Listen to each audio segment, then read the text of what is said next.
What if the world's most promising breakthroughs were not buried by failure, but by success? It begins as a quiet unease, a riddle sitting just beneath the surface of our collective story. Why do certain transformative discoveries, those that promise to heal, nourish, and liberate, vanish not with a scandal or a misstep, but with the soft closing of a file drawer?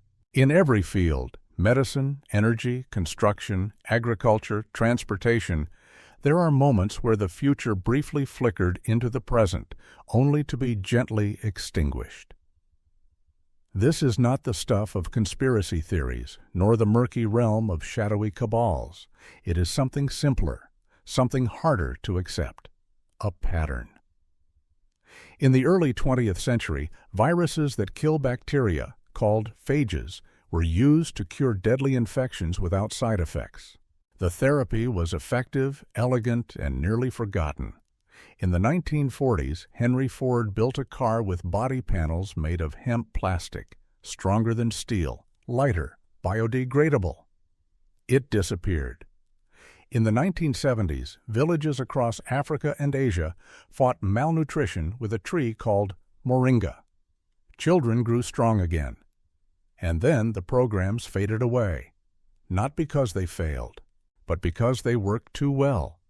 Again and again we encounter these stories of ideas that succeeded brilliantly in their purpose but clashed with the world that surrounded them. A cancer treatment that couldn't be patented. A concrete that heals itself, eliminating the need for constant repair. A soil amendment so cheap and effective it threatened billion-dollar fertilizer markets. A water filter that could purify anything, rendering centralized infrastructure obsolete. Each innovation was met not with celebration, but silence, or redirection, or regulation. Each, in its own way, made something abundant that was supposed to remain scarce. It interrupted a system. It disrupted a pattern of profit. And so it was stopped. These are not tales of sabotage or malevolent design.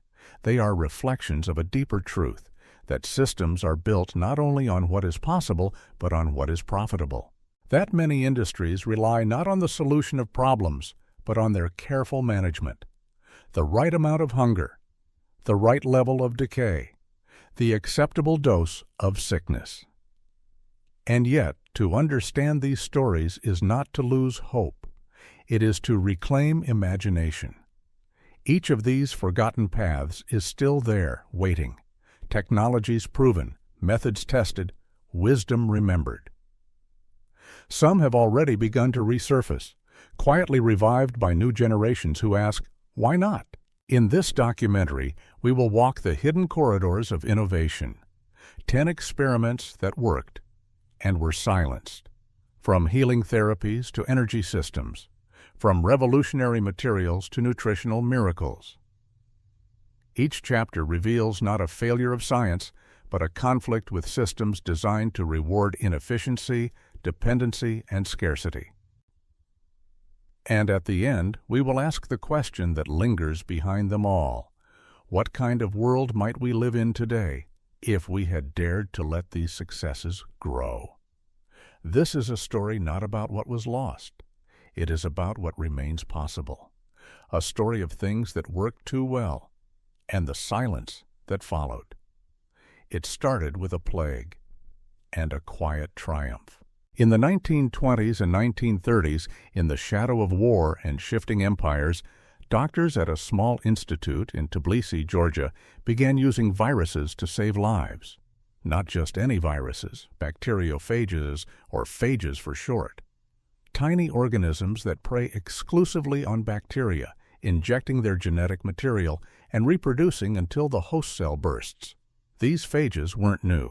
Discovered in 1917 by Félix de Herrel, they had already been used to combat outbreaks of cholera and dysentery in Asia, and the plague in India. The concept was almost poetic, using one of nature's smallest life forms to defeat one of its deadliest. And it worked. Success rates were staggering, over 90% for infections that would otherwise be fatal.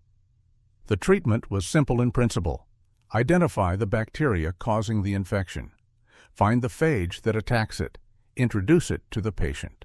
The phage multiplies only as long as the target bacteria is present. No side effects. No resistance. Once the bacteria is gone, so is the phage. Throughout the 1930s and 1940s, the Soviet Union embraced phage therapy. Its military used it extensively in World War II to treat infected wounds that might have required amputation. Western pharmaceutical companies, too, initially showed interest.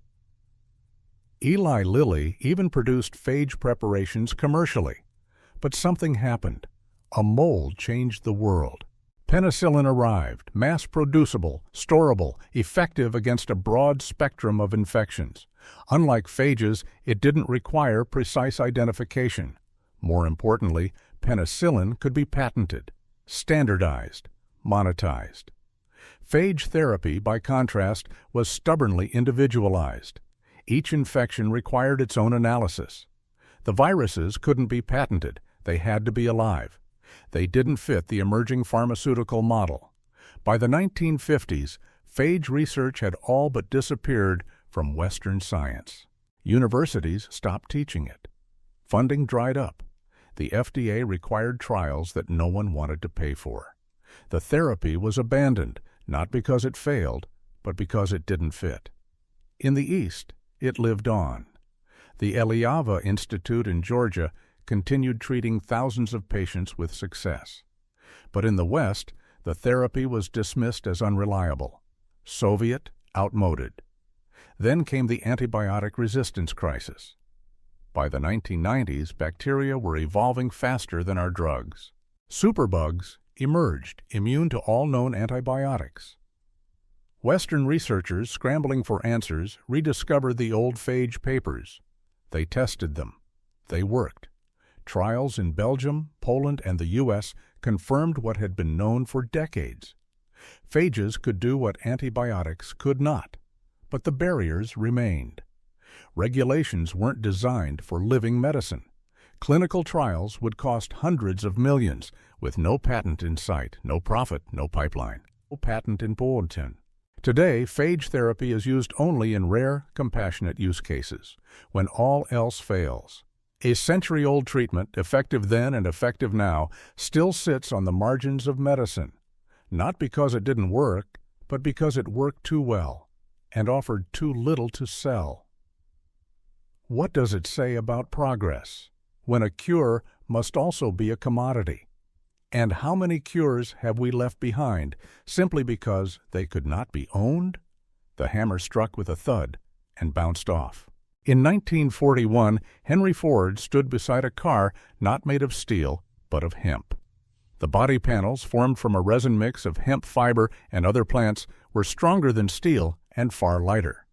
Ford himself demonstrated the strength by swinging a sledgehammer into the trunk. It didn't dent. The moment was captured on film. A machine made from soil and sun, not steel and smoke. The innovation wasn't accidental. For years, Ford had dreamed of a future where agriculture and industry merged, where farmers could grow the raw materials for cars, fuel, and even plastic. The hemp composite panels weren't just tough, they were biodegradable, renewable, and clean to produce.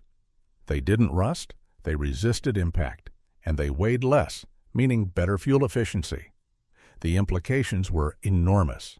Hemp grows quickly, requires little water or pesticide, and actually improves soil health. Processing its fibers into plastic used less energy than refining steel. Ford's engineers showed the panels were 10 times stronger in crash tests and could return to the earth at the end of their life. They were everything modern materials were not: durable, sustainable, and circular. Plans were underway to scale production. Ford had even purchased land for hemp cultivation. Other manufacturers took notice. The car, it seemed, was about to evolve. Then came the Marijuana Tax Act of 1937. Though aimed at outlawing recreational cannabis, the law made no distinction between hemp, the industrial crop with negligible THC, and marijuana. Growing hemp became a legal and financial nightmare. Ford's supply lines evaporated. Importing hemp was costly. Domestic cultivation was choked by regulation. The hemp car and all it represented quietly disappeared. In the aftermath, World War II shifted priorities towards steel and petroleum. The oil and chemical industries stepped in with synthetic plastics, moldable, patentable, and made from the fossil fuels they controlled.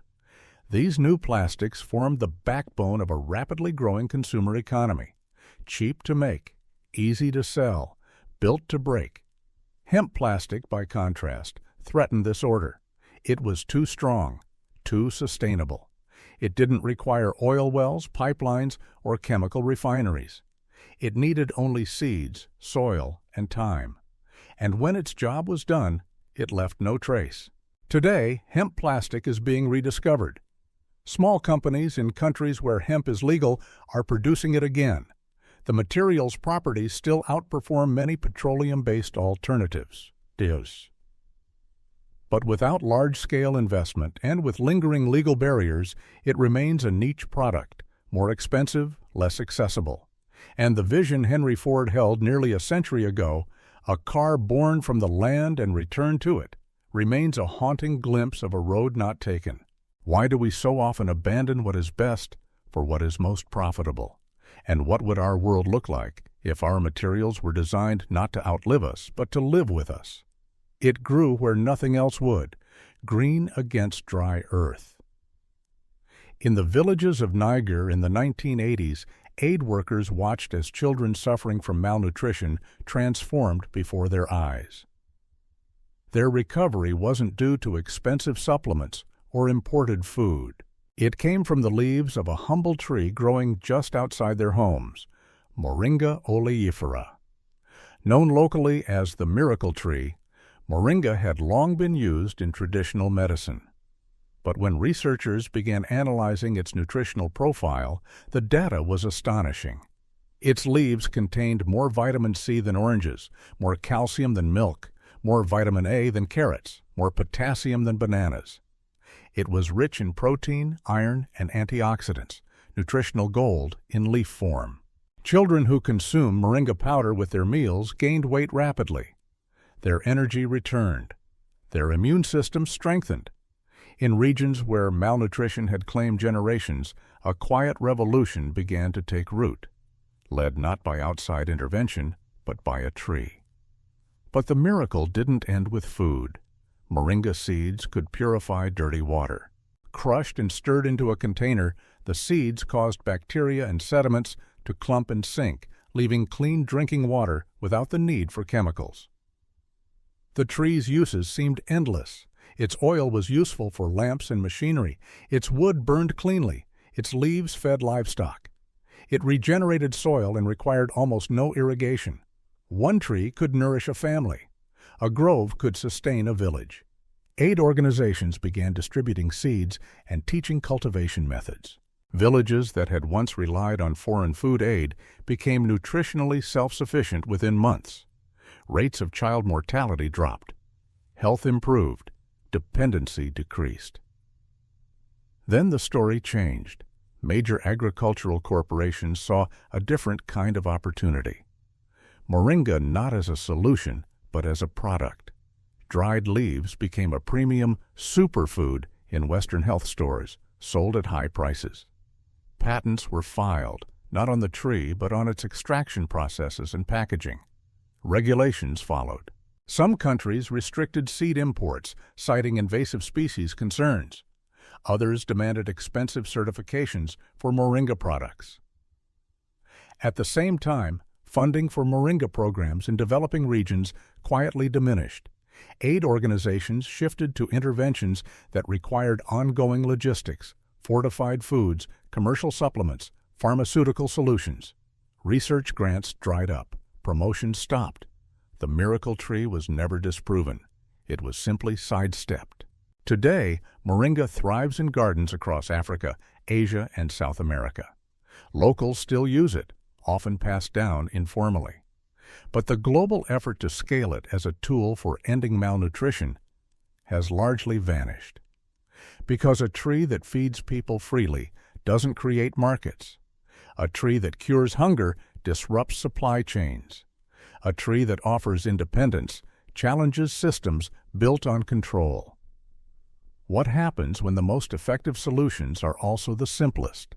And how often do we overlook answers, not because they fail, but because they cost too little to sell?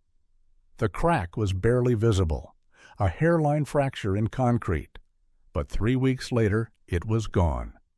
In 2006, microbiologist Hendrik Jonkers at Delft University in the Netherlands developed something that sounded like science fiction. Concrete that could heal itself. The secret? Bacteria. Specifically, spores of Bacillus pseudofermis, encased in tiny capsules mixed into the concrete before it hardened.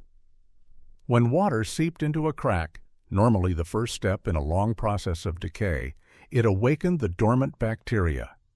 They consumed a nutrient source also embedded in the mix and produced limestone, sealing the crack from within. No intervention, no machinery, just biology doing what it does best, repairing itself. The implications were profound. Roads, bridges, tunnels, parking structures, all could maintain themselves for decades, even centuries. Field tests showed that bioconcrete didn't just fill cracks. In some cases, it grew stronger after healing. The cost? About double that of traditional concrete, up front. But over its lifetime, bioconcrete saved money. Fewer inspections, less maintenance, fewer rebuilds. Environmentally, it was a gift. Concrete production is one of the planet's top sources of CO2 emissions. Structures that last longer reduce the demand for new cement, dramatically lowering the industry's footprint. It worked, demonstrably, repeatedly. And yet, nearly 20 years later, bioconcrete remains a curiosity, used in specialty projects, praised in journals, but rarely adopted on a wide scale. Why? Because the system it threatened was bigger than any crack. The construction industry doesn't just build, it repairs. An entire ecosystem of inspectors, contractors, suppliers, and maintenance crews depends on infrastructure breaking down at predictable intervals. If concrete heals itself, many of those jobs, services, and revenue streams vanish. Then there's cement. Global production exceeds 4 billion tons a year. What happens to that demand if each slab, each bridge, each pillar lasts 10 times longer? Beyond economics, regulation posed another wall. Building codes didn't account for self-healing materials. Liability insurers didn't know how to rate structures designed to last centuries. Government contracts favored lowest initial cost over long-term performance. And so, the miracle material became a footnote. Today, Jonkers continues his research. Bioconcrete is real, proven, and available for those who can afford its novelty pricing. But the mainstream still pours the same old mix, knowing it will fail. Planning for it. We ask so much of our infrastructure: strength, endurance, resilience. But what if we've learned to prefer fragility? Because in a world built on fixing, something that doesn't break might be the greatest threat of all. What would it mean to build not just for today, but for generations, to construct with time in mind? And what if our cities could heal as naturally as our skin? It was just dust, fine gray powder from crushed stone. But when Julius Hensel spread it across tired fields in the 1930s, something miraculous happened. Crops flourished, yields soared, pests retreated. The soil, once depleted and lifeless, came back to life. Hensel had uncovered a forgotten truth. Soil isn't just dirt.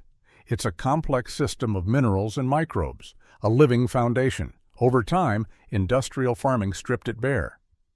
Chemical fertilizers replaced what was easy to measure: nitrogen, phosphorus, potassium. But they ignored the rest. The dozens of trace minerals plants need to thrive. Hensel's solution was elegant. Take the waste rock from quarries, basalt, granite, other mineral-rich stones, grind it finely, and return it to the land. This remineralization mimicked natural geological cycles that take centuries. And the results were startling. Crops grown in remineralized soil didn't just yield more, they were stronger, more resistant to drought, frost, and pests. Their nutritional value, vitamins, minerals, flavor, far surpassed conventionally grown food. Farmers reported healthier plants and healthier animals, all from rock dust. It was cheap, it was simple. And that was the problem. The fertilizer industry was booming, built on the promise of fast growth through synthetic inputs. Chemical companies sold not just NPK blends, but an entire ecosystem of pesticides, fungicides, and additives designed to manage the consequences of depleted soil. Rock dust, by comparison, was a one-time amendment that restored balance. It threatened not just a product, but a model of endless dependency.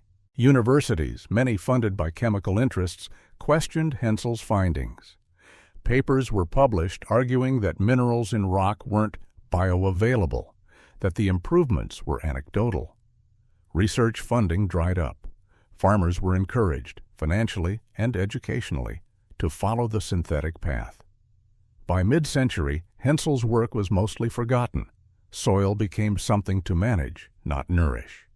Fields grew dependent on ever-stronger fertilizers, even as crop nutrition quietly declined. Studies comparing produce from the 1940s to the 1990s found dramatic reductions in key nutrients. Food still filled bellies, but offered less to the body. Then in the 1970s and 80s, organic farmers began experimenting with rock dust again. The results mirrored Hensel's century-old observations. Modern trials in Scotland, Australia, and the U.S. confirmed it. Remineralization worked. It didn't just grow more food, it grew better food. Yet adoption remained low. The chemical supply chain was too entrenched. The promise of soil that nourishes itself, that gets better year after year, doesn't align with a market driven by repeat sales. Today, rock dust is used by a small but growing community of regenerative farmers. But the practice that could revitalize global agriculture still lies in the margins. A bag of crushed stone, a handful of minerals, a return to balance. How many solutions lie beneath our feet, overlooked not because they failed, but because they offered no profit? And what would change if we fed the soil instead of merely fueling the crops? It began with a difference, just a few degrees between warm surface waters and the cold, dark depths below. In the 1970s and early 1980s, engineers working in Hawaii and the Pacific proved a concept called ocean thermal energy conversion, or OTEC. It was simple, elegant, and profoundly powerful. Use the natural temperature gradient in tropical oceans to generate electricity. No smoke, no fuel, no emissions, just the ocean, quietly working. At the Natural Energy Laboratory of Hawaii, a small pilot plant named Mini OTEC achieved something historic. It produced continuous, base-load electricity from nothing but warm and cold seawater. The system used a working fluid, often ammonia with a low boiling point. Warm surface water turned it to vapor, spinning a turbine. Cold, deep water condensed it back into liquid, completing the cycle. The plant ran day and night without interruption, regardless of weather. Later, a larger facility on the island of Nauru generated even more power, clean, stable, and renewable. Scientists projected that scaled-up versions could produce hundreds of megawatts. Floating OTEC platforms could anchor off coasts, providing energy and even fresh water through desalination. The deep water, rich in nutrients, could support aquaculture. OTEC wasn't just power, it was life support. And yet, just as momentum grew, the funding vanished. In 1984, the U.S. slashed its ocean energy research budget. Pilot plants were dismantled, staff were laid off. The technology that had just proven its readiness for commercial deployment was mothballed. The official reason was budget constraints. but many saw the pattern. OTEC didn't rely on fossil fuels. It didn't create market volatility. It couldn't be easily centralized. It represented energy independence for coastal nations and competition for entrenched industries. Utilities feared the decentralization of power production. Fossil fuel companies saw a future where oil was no longer king. Even geopolitical players recognized that OTEC, if adopted widely, could shift the balance of energy power away from oil-rich regions. And so, the ocean's quiet engine was silenced. Japan and India conducted some limited research. A few academic papers kept the idea alive, but without large-scale investment, OTEC remained a footnote in the story of renewable energy. Today, billions have been poured into wind and solar, technologies that work well but require storage, depend on weather, and often demand complex infrastructure. Meanwhile, the ocean, covering 70% of our planet and offering 24/7 energy, waits. It's still there. The gradient hasn't changed. The sea still holds its quiet promise. What kind of future did we trade away? For familiarity? For control? For inertia? And how often do we choose not what works best, but what fits best into what already is? The fever came first, burning high, fierce, unrelenting. But for some patients, it was the beginning of a cure. In the late 1800s, a surgeon named Dr. William Coley noticed something strange. Cancer patients who developed infections sometimes went into remission. Tumors shrank. Some disappeared entirely. Coley wondered, what if the infection wasn't a complication, but a key? He developed what came to be known as Coley's toxins, a mixture of heat-killed bacteria injected directly into tumors. The idea was radical: stimulate the immune system so forcefully that it turned against the cancer too. The fevers were intense, but the results were sometimes miraculous. Coley treated over 1,000 patients, many with cancers deemed terminal. About half entered complete remission. Soft tissue sarcomas in particular responded better to his bacterial injections than to surgery or radiation. In an era before antibiotics, before chemotherapy, before modern oncology, Coley had found a doorway. His daughter, Helen Coley Knotts, later compiled the case histories, meticulously documented, scientifically rigorous. She founded the Cancer Research Institute to preserve the work long after mainstream medicine had moved on. And move on it did. By the mid-20th century, the medical establishment had shifted decisively toward radiation and chemotherapy. These treatments could be standardized, patented, monetized. They fit the growing model of industrialized medicine, scalable, repeatable, profitable. Coley's approach didn't. It required judgment. Doses had to be adapted to the individual. The patient's fever response needed to be managed in real time. There were no mass-produced formulas, no assembly line protocols, no patent, no product. Medical schools stopped teaching about Coley. Oncologists never learned his name. His toxins weren't banned, they were forgotten. Then, decades later, science circled back. In the 1990s and 2000s, immunotherapy returned to the spotlight. Researchers discovered that stimulating the immune system could, in fact, destroy cancer. Checkpoint inhibitors, CAR T cells, and cancer vaccines entered clinical trials with billion-dollar backing. The principles were new to the textbooks, but not to history. Coley had been there first, yet his original method, cheap, unpatentable, and individualized, remains largely unused. The FDA has not approved his toxins. Pharmaceutical companies show little interest. Modern immunotherapies may carry his spirit, but not his simplicity. Because a cure that costs little cannot compete in a system that values what can be sold. What if Coley had been embraced, not erased? And how many lives were lived and lost before we dared to follow the fever to its truth? It was thinner than paper, just a sheet of carbon atoms arranged like a honeycomb. Graphene. In 2012, researchers at MIT discovered that when oxidized and layered into membranes, this miraculous material could purify water with near-perfect precision.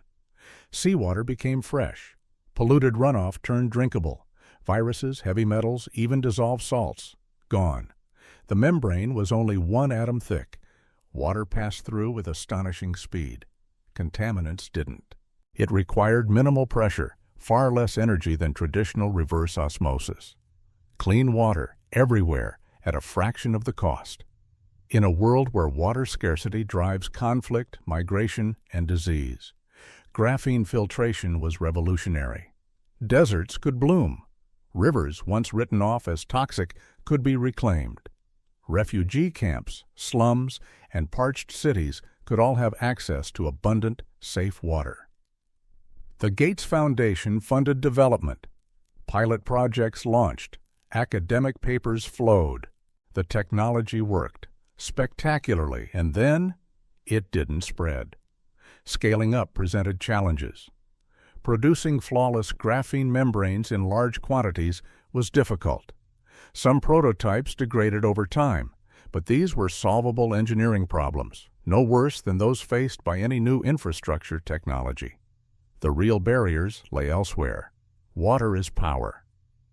In many regions, access to clean water is tightly controlled by governments, by corporations, by scarcity itself. Desalination plants cost billions and bind cities to centralized systems. Utilities profit from scarcity. The more precious the water, the higher the rates. Entire economies and infrastructures depend on the illusion of shortage. Graphene threatened that. It offered independence. Imagine a village purifying any water source with a handheld device. A home turning wastewater into drinking water. A city becoming self-sufficient. What then becomes of the water bills, the pipelines, the bottled water industry? What becomes of control? And so, development slowed. Pilot projects were postponed. Funding dried up. Companies pivoted toward less disruptive uses of graphene, batteries, coatings, electronics. The water filter that worked too well was left in the lab. Today, graphene membranes still exist. Research continues, but the dream of universal water purification remains just out of reach, not because we failed to solve the problem, but because we did. When we finally hold the key to abundance, do we hesitate because we fear what it unlocks? And who decides whether a solution becomes reality or remains a secret? It glowed, but never threatened to burn. In the 1960s, at Oak Ridge National Laboratory in Tennessee, scientists achieved something extraordinary. A nuclear reactor that couldn't melt down. It ran at atmospheric pressure. Its fuel, liquid thorium dissolved in molten salt, was stable, efficient, and safe. It produced energy without the risk of explosions, with waste that remained hazardous for centuries instead of millennia. This was the Molten Salt Reactor Experiment, MSRE, and it worked perfectly. For 4 years, researchers tested every scenario they could imagine. The reactor ran at different temperatures and power levels. It was shut down and restarted, its fuel composition altered. Nothing failed. No catastrophic pressure buildup. No runaway reactions. If something went wrong, the fuel would simply drain into a holding tank and stop the process. Thorium was the ideal fuel, more abundant than uranium, impossible to weaponize, and incredibly efficient, extracting over 99% of its energy, compared to just a few percent in conventional reactors. The waste it produced would be dangerous for 300 to 500 years, a blink in nuclear terms, rather than 10,000. Engineers were ready to scale up. Designs were drawn. The next generation of reactors could be small, modular, and distributed, bringing clean power to rural towns, developing nations, or space stations. Then in 1973, the funding stopped. The Atomic Energy Commission redirected resources to conventional light water reactors and breeder reactors. The MSRE was shut down. Thorium, once a beacon of safe nuclear energy, was shelved. Why? Because thorium didn't fit the geopolitical moment. The Cold War demanded dual-use technology. Conventional uranium reactors produced plutonium as a byproduct, fuel for bombs. Thorium didn't. That made it less attractive to military planners and the governments funding them. Meanwhile, an entire industry had taken shape around uranium. Mining, enrichment, fuel fabrication, reprocessing, and waste storage. Billions had already been invested. Switching to thorium would render much of that infrastructure and those patents obsolete, and so the safer reactor was left behind. Today, countries like India and China, rich in thorium reserves, are revisiting the technology. But in the West, nuclear debates remain locked between fear of uranium and nostalgia for fossil fuels. Few remember that a better way was proven decades ago. The molten salt reactor didn't fail. It succeeded too completely, and that was its undoing. What kind of energy future did we forfeit in favor of one that served different priorities? And what would our world look like today if safety had been the goal instead of strategy? It moved faster than sound, quietly, underground. In the 1960s and 70s, a vision of transportation emerged that felt like science fiction made real. Pneumatic tube transport. Using low-pressure underground tubes and magnetic acceleration, engineers designed passenger pods that could travel at speeds over 400 miles per hour, faster than most planes, with far less energy, no traffic, and almost no emissions. The idea came from familiar technology. Pneumatic tubes had long been used to shuttle documents and packages within buildings and cities. Scaling that up for human travel took imagination, and it worked. In 1969, Lockheed's prototype system carried people at 265 miles per hour through vacuum-sealed tubes. The ride was smooth, the acceleration gentle, the system fully electric and highly efficient. Urban planners imagined networks of these tubes crisscrossing cities, linking downtowns with suburbs in minutes. No traffic jams, no pollution. Pods could depart every few seconds, like elevators instead of trains. The energy savings were massive, and the land footprint minimal. Studies showed the system could be cheaper to operate than highways or air travel. Routes were mapped, prototypes were refined. Cities expressed interest. Then, just as the technology reached viability, the funding vanished. By 1975, federal support dried up. Official explanations cited budget cuts and shifting priorities. But behind the scenes, powerful industries had taken notice and raised concerns. The automobile industry saw a future where people no longer needed cars. Oil companies foresaw a drop in gasoline demand. Airlines recognized that high-speed ground travel could replace most regional flights. Highway construction firms, real estate developers, and transit unions all had stakes in preserving the status quo. A transport system that was fast, clean, and decentralized didn't fit, so the projects were shelved. The engineers moved on. The idea was filed under too ambitious. Decades later, Elon Musk's Hyperloop would revive public interest in similar concepts, adding magnetic levitation and sleek designs. But the core idea, high-speed pneumatic travel, had already been proven 50 years prior. It wasn't a lack of science that buried it. It was a lack of will. Today, cities drown in traffic. Carbon emissions climb. Commuters lose hours every week to congestion. And beneath it all lies the memory of a tunnel that could have led somewhere else. What happens when the future arrives too early and too efficiently? And how many breakthroughs have we left behind simply because they moved faster than we were willing to go? They all worked. That was the problem.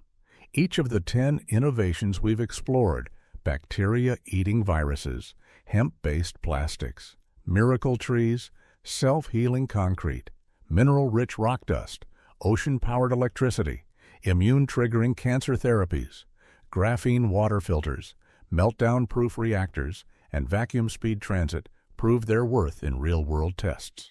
They didn't fail in the lab. They succeeded in the world. But then came the silence, not because they were unsafe, not because they were flawed, but because they offered too much. Too much healing, too much longevity, too much independence, too much abundance. Each collided with a system built not around solving problems, but managing them. Each made scarcity less necessary, infrastructure more durable, people more self-sufficient. And in doing so, each threatened entire industries and institutional models. These weren't fringe ideas. They were peer-reviewed, field-tested, even government-funded, until they weren't. The deeper we go into this pattern, the clearer it becomes. Our biggest obstacles are rarely technological. They are systemic, cultural, economic, political. They are habits masquerading as necessities. A plastic that doesn't pollute is inconvenient to those who profit from waste. A therapy that customizes itself can't be sold as a one-size-fits-all drug. A concrete that heals itself puts maintenance crews out of business. A filter that cleans any water challenges, not just engineering, but authority. And so, solutions are set aside, not with malice, but with inertia, with indifference, with the weight of a status quo too heavy to shift. But these forgotten ideas never truly disappear. They linger. In dusty archives, in retired labs, in the notebooks of aging scientists and the open-source forums of new ones, they wait. And sometimes they return. Each rediscovery, each revival, is a chance to reimagine not just what we make, but why we make it, who we make it for, and what kind of future we're willing to build. Because buried in these stories is not just a map of lost opportunities, but a guide to what's still possible, if we're brave enough to choose it. What would happen if we stopped asking what's profitable first, and instead asked, what works? And how much of tomorrow could we reclaim, simply by remembering what we already knew? The silence wasn't empty. It was full of potential. Across every corner of the globe, individuals have begun to unearth what was buried. In Georgia, phage therapy is offered again in clinics, and Western doctors are taking notice. In Europe and Canada, self-healing concrete is being poured into bridges and tunnels. Small farms in Africa and Asia grow Moringa trees again, not as aid, but as agency. Thorium reactors are being reconsidered, not in secret labs, but in public policy discussions. Graphene membranes are quietly improving, one breakthrough at a time. Rock dust is returning to regenerative agriculture. Even the hemp plastic car has been rebuilt by hobbyists, engineers, and dreamers who watched that old Henry Ford footage and asked, what if? What if we're not too late? What if these weren't missed chances, but delayed chapters? What if the real story isn't that these ideas were stopped, but that they can begin again? Around the world, a new generation is looking at the same problems: pollution, hunger, water scarcity, disease, energy dependence, and choosing not to accept that the old solutions are the only ones. They are pulling knowledge from forgotten drawers, rebuilding technologies from scattered patents, tinkering in garages, funding trials, starting companies, planting seeds. They are not waiting for permission. They are remembering. Because progress isn't just invention, it's memory. It's the courage to say, we already found the answer once. Let's find it again. And maybe this time, we won't let it go. These aren't stories of tragedy. They're stories of interruption. And like any story, they can be continued if we are willing to write the next line. Will we let the future be dictated by the systems of the past, or will we allow success to lead, even if it breaks the mold? The choice isn't theirs, it's ours. And the blueprints are already in our hands. The future isn't lost, it's misplaced. All along, humanity has proven itself capable of extraordinary things, of curing the incurable, building the indestructible, growing nourishment from near nothing. and pulling clean energy from the ocean's breath. But when those successes threatened structures of profit, hierarchy, or habit, they were set aside. This documentary began with a question: what happens when things work too well? Now we arrive at a deeper one: what are we willing to value? Because behind each abandoned breakthrough lies a choice we made, not between good and bad technology, but between what serves people and what serves systems. A bacteria-killing virus that costs little and cures fast doesn't create customers. A concrete that never cracks disrupts an industry built on repair. A plant that feeds the poor without need for aid programs challenges entire models of charity and control. But if we built those systems, we can remake them.